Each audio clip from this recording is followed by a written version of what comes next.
Mata kuliah Metodologi Hukum Modul 2 Kegiatan Belajar 2. Masalah atau isu hukum dalam dogmatik hukum.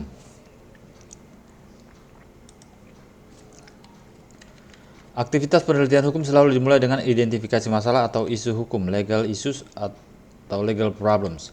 Identifikasi masalah atau isu hukum berfungsi menentukan tujuan yang ingin dicapai oleh penelitian hukum yang dilakukan.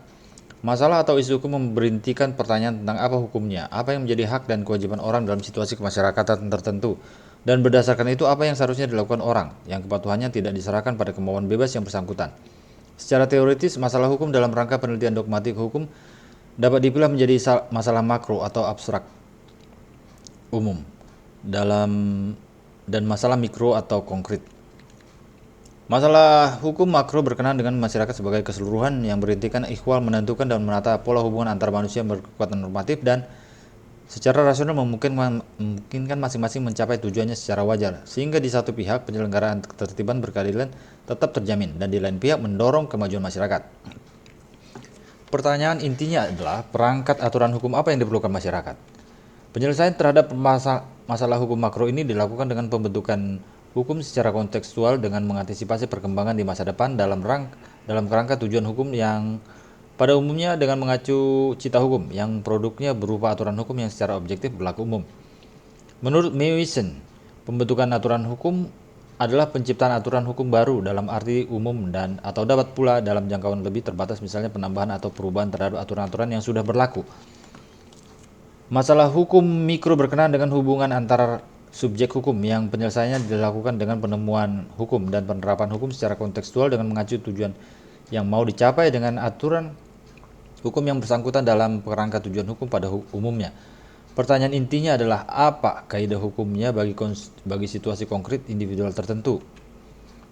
Menurut Peter Mahmud Marzuki, masalah atau isu hukum mikro timbul apabila satu, para pihak berperkara atau terlibat dalam perdebatan mengemukakan penafsiran yang berbeda atau bahkan saling bertentangan terhadap teks peraturan karena ketidakjelasan peraturan itu sendiri. Dua, terjadi kekosongan hukum.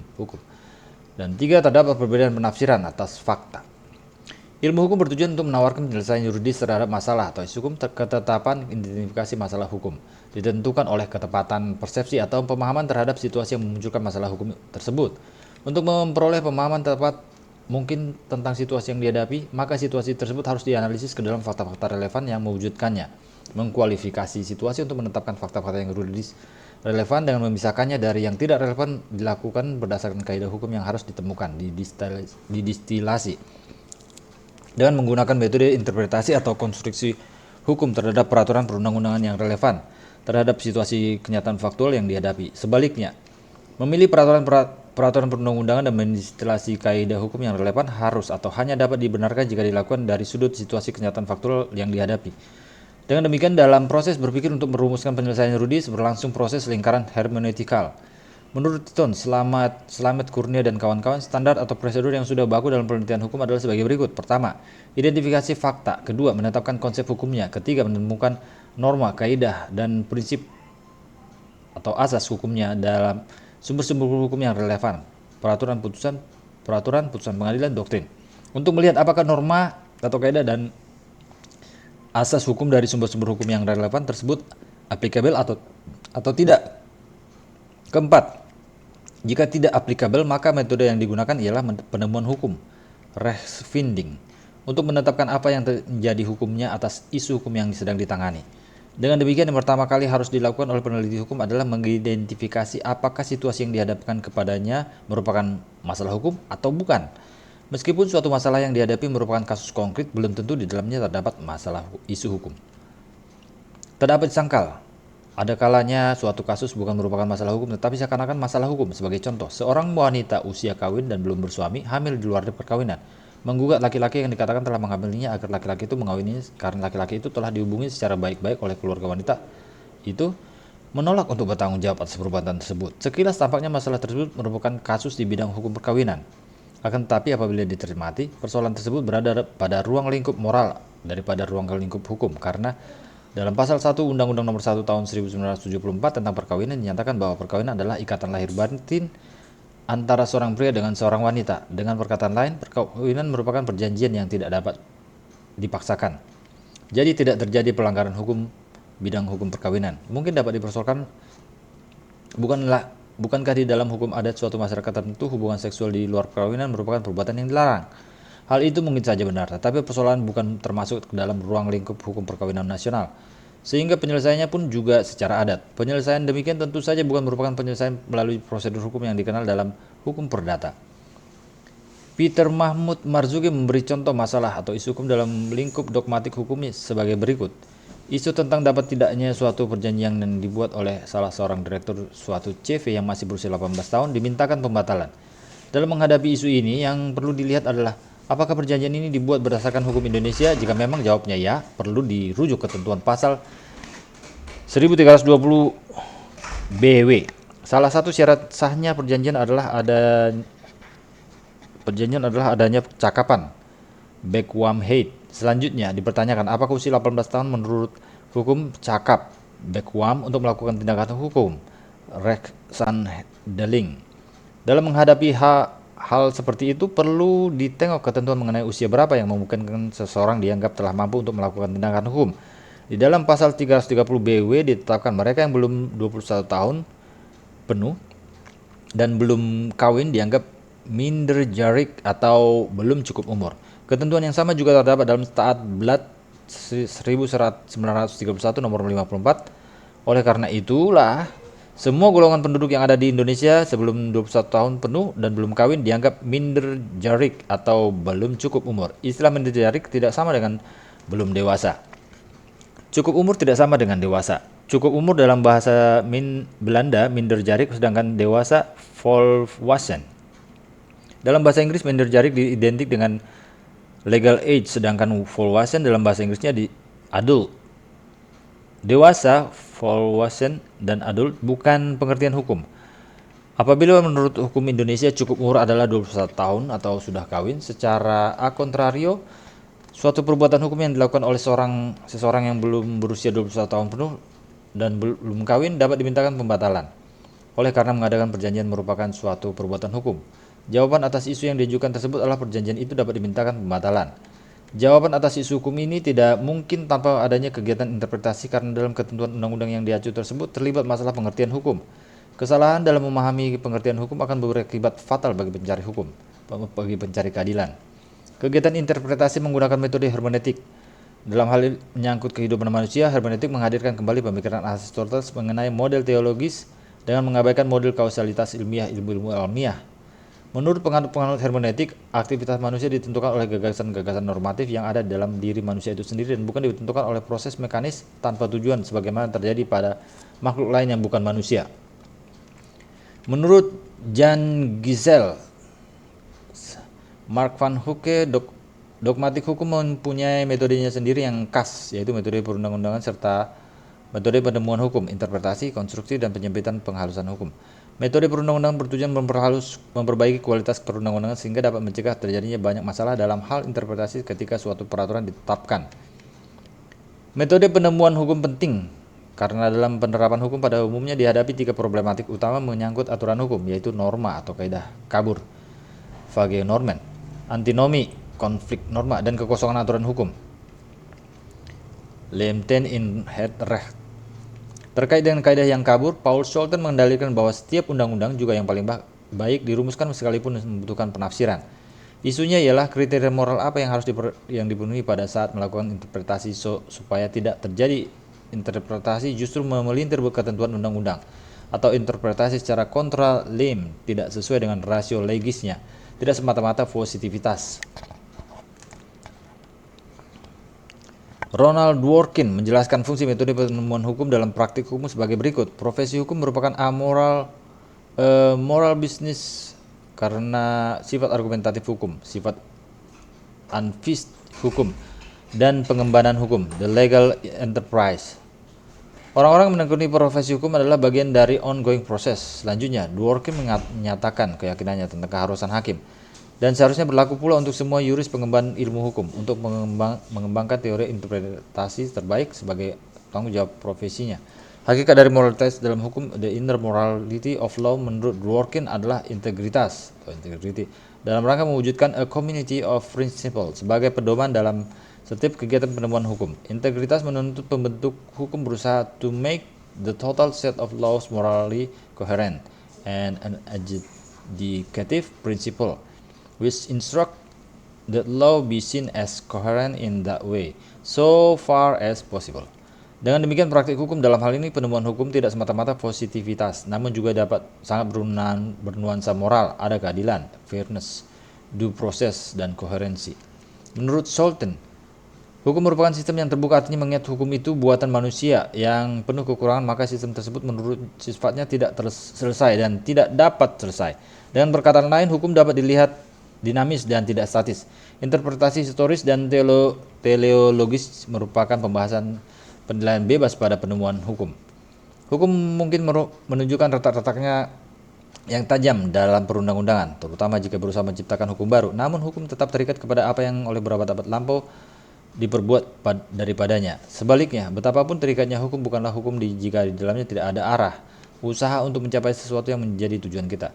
Dengan demikian, tempat interpretasi historis dan teologisnya dengan sendirinya menunjukkan dirinya. Menurut Solton, yang konkret bukan aturan hukumnya, undang-undang, melainkan putusannya oleh hakim. Untuk menetapkan hukum yang konkret bagi para pihak, penerapan hukum bukan kata yang tepat, bukan pula pembentukan atau penciptaan hukum, melainkan penemuan hukum. Hukum itu ada, tetapi harus diketemukan. Dalam apa yang diketemukan itulah terletak yang baru. Hanya orang mengidentikan hukum dengan peraturan-peraturan harus memilih penciptaan atau penerapan. Peraturan tidak pernah lengkap, selalu mengandung gap, tetapi hukum selalu lengkap, gapless. Karena peraturan yang tidak pernah lengkap tersebut, maka untuk menetapkan apa hukumnya, yuris menggunakan metode penemuan hukum. Orang harus hati-hati dengan pengertian penemuan hukum karena yang dimaksud di sini bukan hukumnya tidak ada. Yang dimaksud dengan penemuan hukum ialah proses mengkonkretisasi kaidah hukum supaya applicable terhadap perkara yang dihadapi. Dalam rangka penemuan hukum tersebut, yuris tidak hanya melakukan appeal terhadap peraturan, tapi juga sebagai jiwa dari peraturan itu juga harus di-appeal oleh yuris. Menurut Philippus M. Hajon, suatu penemuan hukum memperoleh tempat penting dalam praktik hukum karena kesadaran bahwa aturan hukum, legislasi maupun regulasi memiliki kelemahan atau kekurangan. Pembentuk undang-undang yang ditanggap akan isu ini memecahkannya dengan kelimpahan umum, al-femine obdracht, kepada hakim berdasarkan prinsip hakim tidak boleh menolak perkara karena tidak ada hukumnya, non-liquid, yang landasannya ada di dalam prinsip hakim.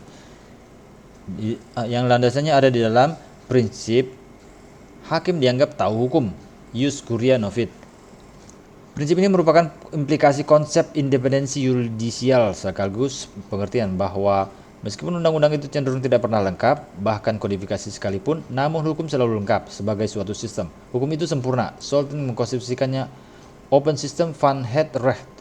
Karena itu hakim tidak hanya harus dilengkapi dengan macam-macam metode interpretasi, tetapi juga metode konstruksi seperti analogi, argumentum per analogiam, dan argumentum a contrario, serta metode penyempitan atau penghalusan harus reverfining dalam rangka penemuan hukum. Apa yang berlaku pada hakim dengan sendirinya juga berlaku bagi semua yuris. Hanya perbedaannya terletak pada tataran otoritas. Pendapat hukum hakim sifatnya otoritatif, hukum itu sendiri.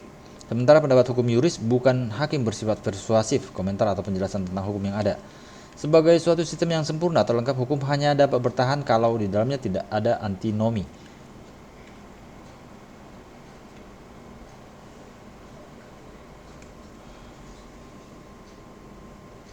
Mana tadi?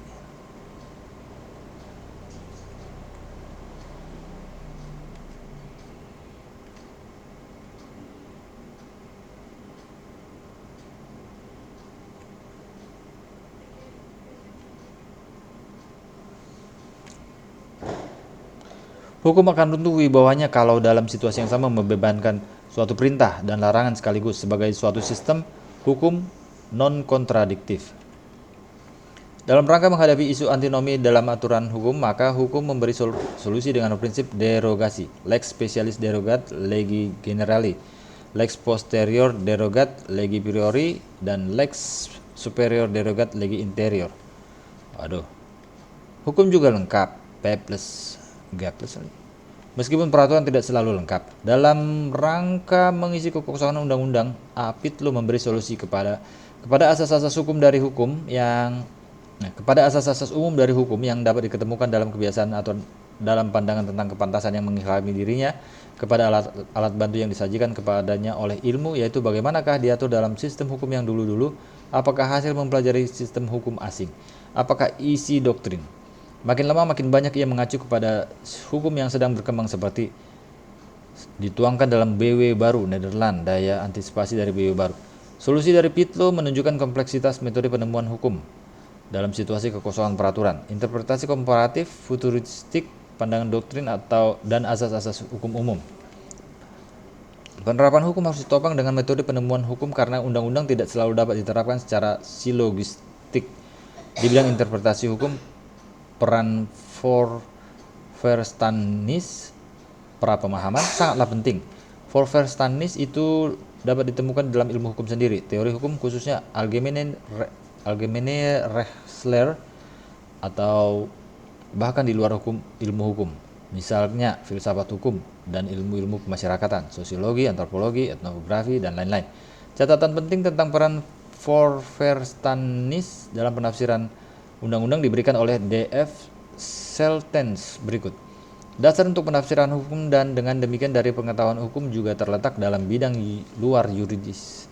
Dan nilai serta rasionalitasnya juga berasal dari suatu pendapat dasar pra-yuridis atau luar yuridis. Jadi jika kita ingin masuk sampai ke dasar-dasar terakhir penafsiran undang-undang dan sampai kepada akar-akar sesungguhnya dari nalar pengetahuan umum hukum, sebagai kenyataan kita tidak dapat berhenti pada keyakinan. Tetapi kita harus memperhatikan alasan-alasan yang menjadi landasan keyakinan sosial itu. Mengenai peran voorverstanis dalam penafsiran undang-undang, Seltens mengacu pada Chain Perelman memberikan contoh kasus menarik tentang pengangkatan seorang wanita sebagai hakim agung di Belgia. Undang-undang Belgia tidak secara tegas melarang kaum wanita menduduki jabatan hakim, pengacara, atau advokat. Tahun 1889 ada putusan menyatakan bila suatu hal tidak disebut dalam undang-undang, maka hal ini harus diartikan sebagai larangan. Ya, bila suatu hal tidak disebutkan dalam undang-undang, maka hal ini harus diartikan sebagai larangan. Loh, kok gitu? Alasannya, legislator tidak menyebut secara tegas apa yang sudah jelas bagi setiap orang. Jadi kaum wanita tidak dapat menduduki jabatan-jabatan sebagai hakim, pengacara, atau advokat. Tahun 1922 diterbitkan undang-undang yang memperkenankan wanita menjadi advokat. Namun penafsiran terhadap undang-undang itu tetap tidak memperkenankan wanita menduduki jabatan sebagai jaksa karena legislator secara tegas telah menyatakan bahwa mereka diperkenankan menduduki jabatan sebagai advokat. Jadi ketentuan undang-undang harus diartikan secara terbatas. Tahun 1945 seorang wanita diusulkan sebagai calon hakim agung. Argumennya ketika itu, karena legislator tidak keberatan seorang wanita menjadi advokat, maka legislator tidak mungkin berkeberatan bahwa kaum wanita akan menduduki semua jabatan hukum yang lain. Di sini nampak bahwa suatu undang-undang yang sama berlaku dalam arti yang bertentangan karena voorverstanis. Voorverstanis itu adalah perkembangan gagasan tentang emansipasi wanita terhadap laki-laki. Jika dirumuskan secara yuridis dalam prinsip hukum, maka prinsip ini dikenal dengan equality before the law. Contoh yang lebih membumi juga dapat dipetik dari jurisprudensi Mahkamah Agung Republik Indonesia pada periode 1960-an tentang kedudukan janda sebagai ahli waris. Rangkuman. 1. Masalah isu hukum berintikan pertanyaan tentang apakah hukumnya, apa yang menjadi hak dan kewajiban orang dalam situasi kemasyarakatan tertentu, dan berdasarkan itu apa yang seharusnya dilakukan orang-orang yang patuhannya tidak diserahkan pada kemauan bebas yang bersangkutan. Secara teoritis, masalah hukum dalam rangka penelitian dogmatik hukum dapat dipilah menjadi masalah makro atau abstrak umum dan masalah mikro atau konkret.